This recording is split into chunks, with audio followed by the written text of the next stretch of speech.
sun is shining. My butt is cradled in the contoured comfort of my bevel seat. My arms are hanging comfortably off my ape hanger bars, and my legs are extended and resting on my forward controls. I'm warm, and I'm enjoying this part of our journey.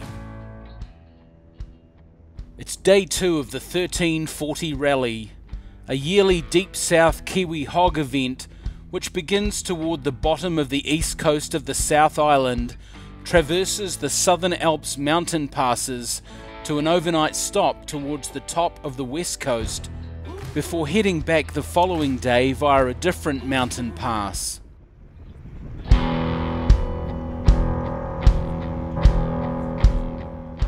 It's around a 1,340 kilometre round trip, hence the name, of some of New Zealand's windiest, hilliest, but also most beautiful roads. Yes, I'm enjoying this part of the journey. Yesterday, though, was another matter entirely.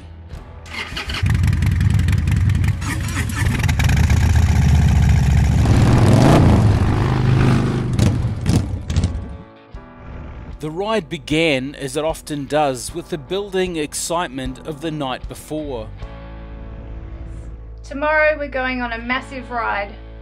We're heading out with the Deep South Kiwi Chapter Hog Club. It's 1,340 kilometres there and back, or as I've been calling it, a really long way to go for a burger. On the day of the ride, Rel and I woke early and made our way to the rally point for a 6:30 AM departure.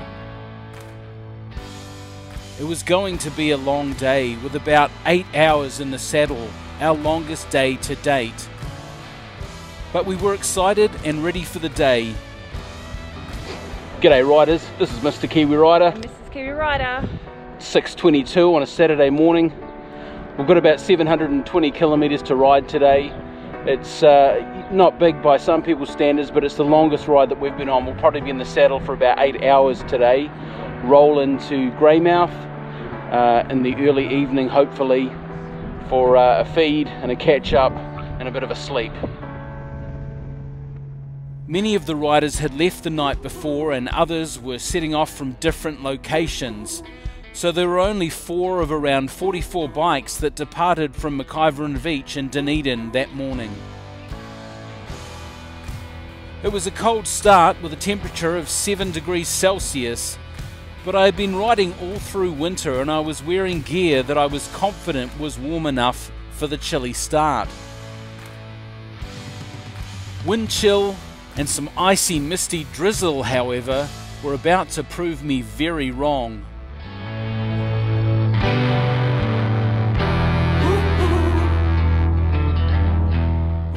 The small settlement of Beaumont is known for the rickety one-lane wooden bridge that allows motorists passage across the Clutha River.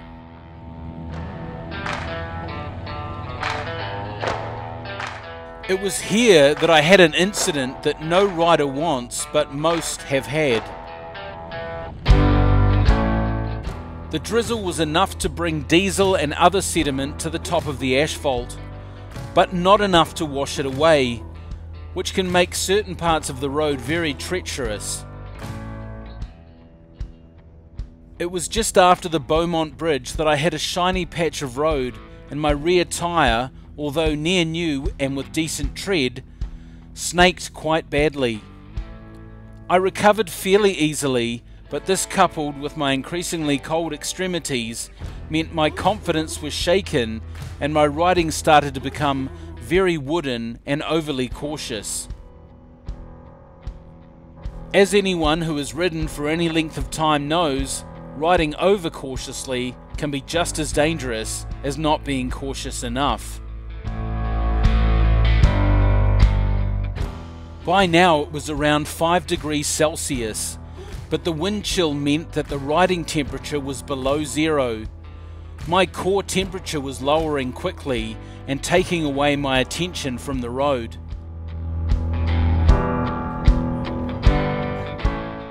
Lost confidence, over-cautious riding and freezing temperatures meant it wasn't starting out to be a great ride for me.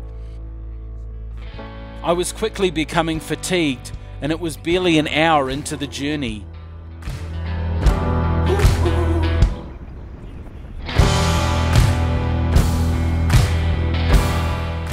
Alexandra was our first fuel stop, and my first real realization of exactly how cold I was.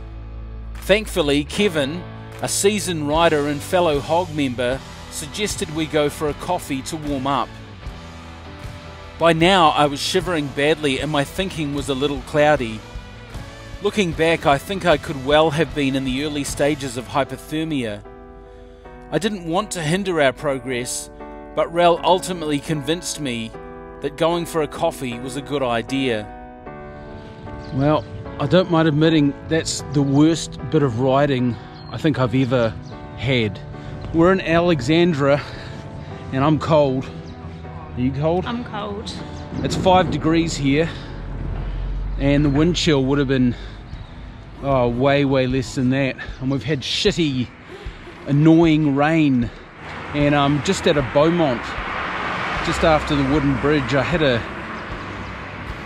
shiny piece on the road and my back wheel snaked and I lost a bit of confidence there, and I was getting colder and colder and I could barely move my arms and legs to turn.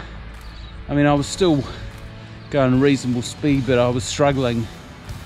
Man, hopefully the sun's out here, but it's not warm. Hopefully it's going to warm up a bit. I might even consider putting my rain suit on. So, fuck.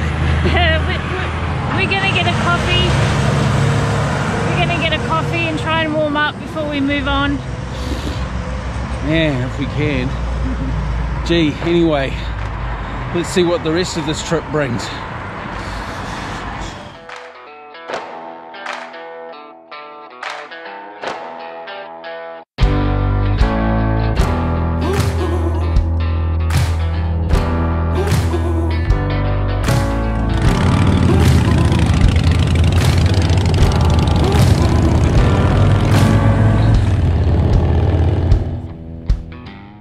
The cafe stop did warm me up, but there was no getting away from the fact that with over 2/3 of the day's riding still to complete, I was already fatigued.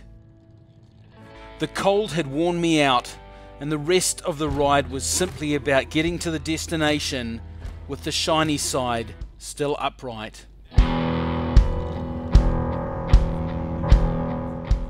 The ride took us through what is arguably some of the most sensational riding that New Zealand has to offer, but save for a few stretches of road here and there, I struggled to enjoy any of it that day.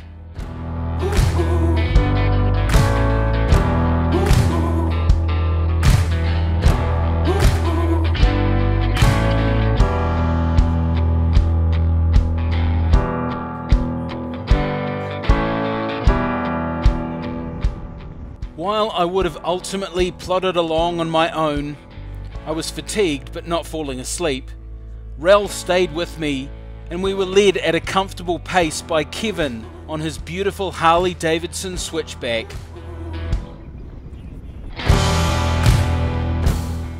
Kevin seemed more than happy to support us during the slow and steady ride to Greymouth, and we were very grateful for the company. No, I'd rather get there safely than not at all. This is Kevin. He's a very wise and patient man, and he's been leading us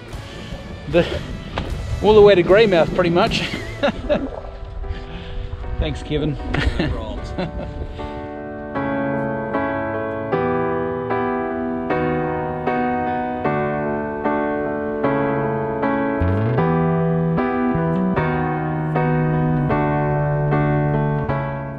We eventually rolled into Greymouth in the early evening, safe and sound. For me, the ride up was a real battle of will and endurance.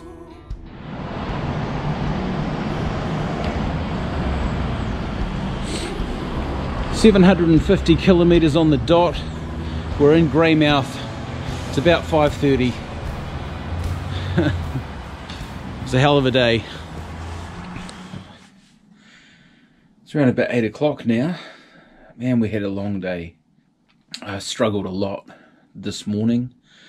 I just was not prepared for the cold, and I just got hit in the chest and in the core with cold, and I wasn't really able to come out of that. I warmed up, but I wasn't really able to get back to solid, good riding the whole way.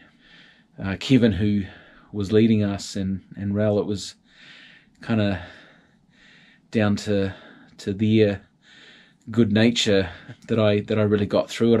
I plodded along. I just did want to say though, whatever today was and however I felt, I still would not have not wanted to do it, because it's such an adventure out on that road. So I just put it down to experiences. Live to ride. And then there's today. Today we left Greymouth at the more reasonable hour of 8 AM and headed home via the beautiful Arthur's Pass. If you compared today to yesterday, it's like comparing chalk and cheese. Today reminded me of all of the things I love about riding.